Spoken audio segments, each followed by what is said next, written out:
یہ صدائے حریت جموں کشمیر ہے۔ کشمیر اپ ڈیٹ کے ساتھ ابن سلام۔ قابض فوج نے سوپور کے آرمپورہ علاقے میں ایک وحشانہ کارروائی کے دوران ایک مکان کو بارود سے اڑا کر ایک نوجوان کو شہید کر دیا۔ قابض فوج نے کل ہی علاقے کو گھیرے میں لے لیا تھا۔ خدشہ ظاہر کیا جا رہا ہے کہ تباہ شدہ مکان کے ملبے تلے مزید لاشیں دبی ہوئی ہیں۔ کشمیری عوام بھارتی تسلط، اس کی فوج کے مظالم اور طویل پابندیوں کے ساتھ اب کورونا سے پیدا شدہ حالات میں گھرے ہوئے اور گوناگوں مشکلات کا شکار ہیں۔ ادھر قابض حکام نے بھارت کے مختلف مقامات پر پھنسے کشمیریوں کو واپس لانے سے صاف انکار کر دیا۔ قابل ذکر ہے کہ راجستھان میں 100 سے زائد کشمیری طلبہ و طالبات اور اندور میں 54 پی ایچ ڈی اسکالرز سمیت سینکڑوں کشمیری نگرانی کے کیمپوں میں محصور ہیں، جہاں انہیں کورونا زدہ لوگوں کے ساتھ رکھا گیا ہے۔ انٹرنیشنل فیڈریشن آف جرنلسٹس نے South Asia Media Solidarity Network کے ہمراہ مقبوضہ کشمیر میں تیز رفتار انٹرنیٹ پر پابندی کی وجہ سے صحافیوں کو درپیش مشکلات کو اجاگر کرنے کے لیے ایک مہم کا آغاز کر دیا ہے۔ دریاسنا سری نگر میں سی آر پی ایف کے اہلکاروں نے بھارتی اخبار جاگرن سے وابستہ فوٹو جرنلسٹ کامران رشید بٹ پر وحشیانہ تشدد کر کے انہیں زخمی کر دیا۔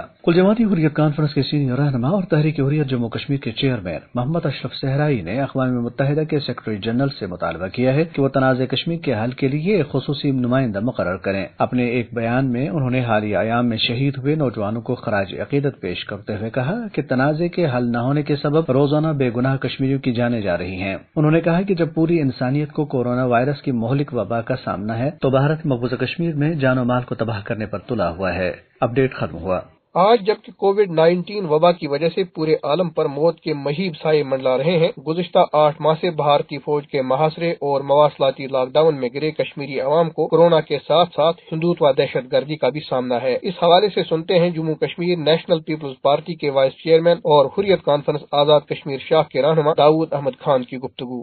ہندوستانی حکمرانوں کو دنیا کے حالیہ حالات سے سبق سیکھنے کی ضرورت ہے۔ ظلم اور جبر زیادہ دیر نہیں رہتا۔ آج ساری دنیا کے انسان پریشان ہے۔ جموں کشمیر کے عوام اپنے حق خود ارادیت کے لیے ابھی بھی ہر طرح کی قربانی دے رہے ہیں، اور جب تک ہندوستان کے ظالم حکمران اس بات کو تسلیم نہیں کرتے، یہ جدوجہد جاری رہے گی۔ جیلوں میں معصوم انسانوں کو اپنے حق پر آواز بلند کرنے پر بند کرنا اور ان پر ظلم کرنا انسانیت کے دائرے سے باہر ہے۔ ان سب حالات کے باوجود بھی دہلی سرکار اپنی ہٹ درمی کو قائم رکھے ہوئے ہیں۔ ہندوستان میں رہنے والے امن پسند اور دنیا کے امن پسند انسانوں کو جموں کشمیر کے عوام کے حق خود ارادیت کے لیے آواز بلند کرنے کا یہ موزون موقع ہے۔ مصیبت کے شکار کشمیریوں کی قتل و غارتگری میں تیزی اور دیگر انسانیت دشمن کارروائیوں سے پوری دنیا میں ہندوتوا دہشت گردی کا بھیانک چہرہ بے نقاب ہو چکا ہے، اور اب اقوام عالم کو کشمیریوں کو بچانے کے لیے آگے آنا چاہیے۔